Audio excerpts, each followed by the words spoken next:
Hello আমার ভালোবাসার কুলুমুলু বন্ধুরা, কেমন আছো তোমরা? নিশ্চয়ই অনেক ভালো আছো, কারণ আমি তোমাদের ভালো রাখতেই তোমাদের জন্য সব মজার মজার ভিডিও নিয়ে আসি। আজকে তোমাদের জন্য মা ছেলের গল্পের পরের অংশ নিয়ে চলে এসেছি। আমি জানি তোমরা আমার ভিডিওগুলো দেখে খুব মজা পাও। তোমরা প্লিজ আমার চ্যানেলটা সাবস্ক্রাইব করে দিও, কেমন? তো চলো শুরু করে দিই আজকের ভিডিও। প্রায় 15 মিনিট পরে মিশুর মা এলো। অসম্ভব, এই কাকে দেখছি? মিশু এতদিন এক পেঁয়াজি বাড়িতে যে মাকে দেখেছে তার সাথে এই মহিলার কোনো মিল নেই। কি সুন্দর, অতুলনীয়, গর্জিয়াস! যতই উপমা দেওয়া হোক না কেন কম পড়ে যাবে। মিশুর মা দরজার পাশে দাঁড়িয়ে আছে। মিশু বিছানার পাশে হাঁ করে দাঁড়িয়ে আছে। তার মা হেসে চোখের ভুরু ওঠানামা করে জানতে চাইল, কি, কেমন? মিশু ধীরে ধীরে তার মায়ের সামনে গিয়ে দাঁড়ালো। কিরে, কেমন হয়েছে? দারুণ মা, খুব সুন্দর, মনে হচ্ছে অ্যাঞ্জেল। যা দুষ্টু, মাকে কেউ এমন করে কমপ্লিমেন্ট দেয়? মিশুর তো চক্ষু চড়ক গাছ, মা যে এমন কথাও বলতে পারে তা জানা ছিল না। সরি মা বলে হাত ধরে বিছানায় নিয়ে বসালো মিশু। মিশু নিচে বসে তার মায়ের কোলে মাথা রাখল আর বলল, তুমি সবসময় এমনভাবে থাকতে পারো না মা। মিশুর মা তার মাথার চুলে হাত বুলিয়ে দিয়ে বললেন, কি পাগলদের মতো কথা বলছিস? মানুষ দেখলে কি বলবে? মিশু বলল, তাহলে বলো, আমি যে কদিন থাকব সে কদিন এমন করে সেজে থাকবে। কেন রে? আমার খুব ভালো লাগে মা। পাগল, আচ্ছা থাকবনি। মিশু মুখ উঠিয়ে তার মায়ের মুখের দিকে তাকিয়ে বলল, ও বধূ পড়েছ মা? যা শয়তান, কিছু তো শরম কর, মার জন্য কে ওসব আনে? মিশু বলল, জানি না কেউ আনি কিনা, তবে বাবা থাকলে হয়তো আমিও আনতাম না। সে নেই দেখে মনে হলো আমার মার তো ভালো মন্দের খোঁজ রাখার কেউ নেই, তাই নিজেই রাখি। রাগ করেছ মা? না, রাগ করিনি, কিন্তু আর আনিস না। কেন মা, পছন্দ হয়নি নাকি সাইজ হয়নি? সব ঠিক আছে, তবে কি মা? মিশুর মা লজ্জায় মুখ ঘুরিয়ে নিয়ে বললেন, তুই এনেছিস ভাবলে পড়তে শরম করে রে। মিশু বলল, আজ থেকে আমাকে ছেলে নয় বন্ধু ভাববে, তাহলে আর শরম করবে না। হবে মা আমার বন্ধু? যা পাগল, সমবয়সী না হলে কি বন্ধু হওয়া যায়? এ যুগে ওসব কথা পুরনো মা। তাই বলে মা ছেলে? হ্যাঁ, মা ছেলে, এতেই তো ভালো, একে অপরের কাছে আসা যায়। তুই অনেক বড় হয়ে গেছিস দেখছি, কি সুন্দর কথা বলছিস। তা তো অবশ্যই, কয়দিন পর তোমার ছেলে লেফটেন্যান্ট অফিসার হবে। খুব ভালো হবে রে বাবা, খুব ভালো হবে। এমন সময় বিদ্যুৎ চলে গেল। বিদ্যুৎটা জ্বালাতো মিশু, দেখি চার্জের বাতি কোথায় আছে। থাক না মা, এমনি কি সুন্দর তোমার কোলে শুয়ে আছি। জানো মা, পাহাড়ি এলাকায় একা একা পোস্টে ডিউটি করার সময় এমন স্বপ্ন রোজ দেখি। প্রতিদিন মনে হয় তোমার কোলে শুয়ে একটু যদি। ঠিক আছে, এমন থাক, তোর যত মন চায়। ধন্যবাদ মা। পাগল মা? আজ তোমার পাশে ঘুমাবো একটু। কেন রে? মন চাচ্ছে তোমাকে ধরে ঘুমাতে।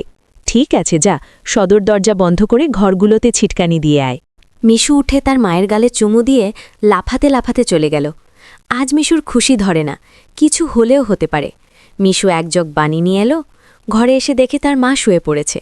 জগটা রেখে খাটের পাশে দাঁড়ালো। তার মা দেয়ালের দিকে সরে গিয়ে তাকে জায়গা করে দিল। বজ্রপাতের আলোতে তার মার মুখটা মায়াবী মায়াবী লাগছে। খোলা জানালার হিম বাতাস মিশুর মনে ঝড় তুলছে। জানি না তার মার মনে কি চলছে। মনে হচ্ছে মিশুর মা তার স্বামীকে পাশে শোয়ার জন্য জায়গা করে দিল। মা যেন নতুন বউ। মিশু তার স্বামী হয়ে পাশে দাঁড়িয়ে রইল।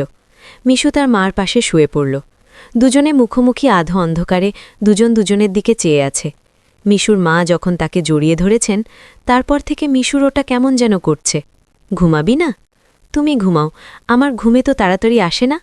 তাই আয়, কাছে আয়, মাথায় হাত বুলিয়ে দিচ্ছি। মিশু একেবারে তার মায়ের কাছে চলে গেল। তার মা একটা হাত সাইডে লম্বা করে দিয়ে দিল, সেখানে মাথা রাখা মিশুর সহজ মনে হলো। মিশু তার মায়ের বাম হাতের উপর শুয়ে আছে। তার মা ডান হাত দিয়ে মাথায় হাত বুলিয়ে দিচ্ছে। এতে করে আঁচল উঁচু হচ্ছে, আর যখনই বিদ্যুৎ চমকাচ্ছে তখনই ওই দুটোর কিছুটা দেখা যাচ্ছে। নিজেকে কন্ট্রোল করা মুশকিল হয়ে পড়েছে। মিশু, বলো মা, কাকে পছন্দ করিস বলিস না তো? মিশু বলল, শুনলে রাগ করবে মা, তাই বলা যাবে না। কেন কেন, এমন কাকে তোর মনে ধরেছে যে শুনলে রাগ করব? বাদ দাও না মা, নিজেকে তোমার কাছে ছোট করতে চাই না তোমার মনে কষ্ট দিতে। তোর কথার তো আগামাথা কিছুই বুঝছি না। নাই বা বুঝলে মা। তোমাকে একটু জড়িয়ে ধরি? মিশুর মা হিহি করে হেসে উঠল। ধর। মিশু বলল, তুমি আমাকে পাগল বানিয়ে দিচ্ছ। কি সুন্দর, এত ঘ্রাণ কেন মা তোমার? যা শয়তান। মিশু তার মার এমন আশকারা দেওয়ার কথায় সাহস পেয়ে তাকে আরও কাছে টেনে নিল। মিশু তার মায়ের মুখটা উঁচু করে তার মার গালে দুটো চুমু দিয়ে বলল, আমি তোমাকে খুব ভালোবাসি মা। মিশুর মা মিশুর মুখটা হাত দিয়ে ধরলেন। আমিও তোকে খুব ভালোবাসি রে সোনা। মা, আমার ভালোবাসাটা অন্যরকম মা। কেমন রে? মা ছাড়া আরও অনেক কিছু, যেমন কেমন? শুনলে রাগ করবে না তো মা? বল মা, এ তো প্যাঁচাচ্ছিস কেন? তুমি আমার ড্রিম গার্ল মা। কি? হ্যাঁ মা, আমি এটা জানি এটা শুনতে খারাপ লাগছে, এজন্যই বলতে চাইছিলাম না। আমি তোর মা মিশু, এমনটা কিভাবে ভাবতে পারলি? জানি না মা, শুধু জানি আমি তোমাকে প্রচণ্ড ভালোবাসি, তোমাকে ছাড়া কাউকে ভাবতেই পারি না। চুপ কর বেয়াদব, এমন কথা বলতে তোর মুখে বাঁধে না? সরি মা। এই বলে খাট থেকে নেমে পানি খেল মিশু। তার মাও বিছানার ওপর উঠে বসেছেন। মিশু জানালার ধারে গিয়ে দাঁড়াল। বৃষ্টি থেমে গেছে, তারপরও আকাশ কালো হয়ে আছে। চাঁদ তারা কোথায় যেন লুকিয়ে গেছে। আজ ঠিক মিশুর হৃদয়ের মতো চারদিকে অন্ধকার। এমন সময় কারেন্ট এলো, ঘরটা আলোকিত হয়ে গেল। মিশু জানালাটা লাগিয়ে দিল। ফ্যানের হাওয়ায় তার মার রেশমি চুলগুলো দোলা দিচ্ছে। মনে হচ্ছে নববধূ বসে আছে এখানে। আয় মিশু। মিশু তার মায়ের কাছে গেল। বস। তার মা তার পিঠে হাত বুলিয়ে দিয়ে বলল, এমনটা হয় না বাবা, আমার লক্ষ্মী ছেলে, আমি কিছু মনে করিনি। আমি জানি তোমাদের বয়সের ছেলেদের ফ্যান্টাসি থাকে এমন খালা চাচিদের নিয়ে, তবে মাকে নিয়ে ফ্যান্টাসি রচনা করা একটু বেশি হয়ে যায়। সরি মা। ঠিক আছে, চেষ্টা কর আমার ওপর থেকে মনটা সরিয়ে অন্যদিকে নিতে। বিয়েটা করে নে, দেখবি সুন্দরী বউ পেয়ে মাকে ভুলে যাবি। মিশু মাথা নিচু করে বলল, পারবো না মা, প্লিজ। নিজের সাথে অনেক লড়াই করেছি আমি, ক্লান্ত মা, কিছুতেই তোমাকে মন থেকে সরাতে পারি না। কেন রে, কি এমন পাস আমার মাঝে? জানি না মা, শুধু জানি তুমি আমার। তার মা মুচকি হেসে বললেন, ও কিছু না, নিষিদ্ধ জিনিসের প্রতি টান একটু বেশি হয়। আমি তো বুড়ি হয়ে গেছি, তুই যেমনটা ভাবছিস তেমনটা আমি আর নেই। দেখ বাবা, এক একজনের এক একজনকে ভালো লাগে, তাই বলে কি তাকেই নিজের করে পেতে হবে এমন কোনো কথা আছে? এতক্ষণ মার সাথে এত খোলামেলা কথা বলতে পেরে নিজেকে অনেক হালকা লাগছে মিশুর। সাহস করে মিশু তার মাকে ধরে শুইয়ে দিল। তার মার চুলে হাত বুলিয়ে দিচ্ছে মিশু। তার কপালে গালে চুমু দিয়ে বলল, কিছু মনে করো না মা, আমি কি ছুঁয়ে দেখতে পারবো? মিশুর মা মিশুর চোখের দিকে তাকিয়ে বললেন, আমি তোর মা মিশু। হ্যাঁ মা, তুমি আমার মা এবং আমার রানীও। মাকে আদর করতে করতে মিশু কাজে নেমে পড়ল। মিশু সব উন্মুক্ত করে দিল।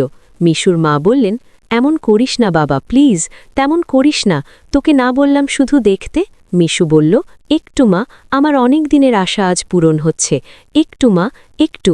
মিশুর মা আর কিছু না বললেন দেখে মিশু তার কাজে লেগে পড়ল। তার মাও আর থাকতে পারলেন না। ছেলের এমন আদরের ঝড়ে নিজেকে ছেড়ে দিলেন ছেলের হাতে।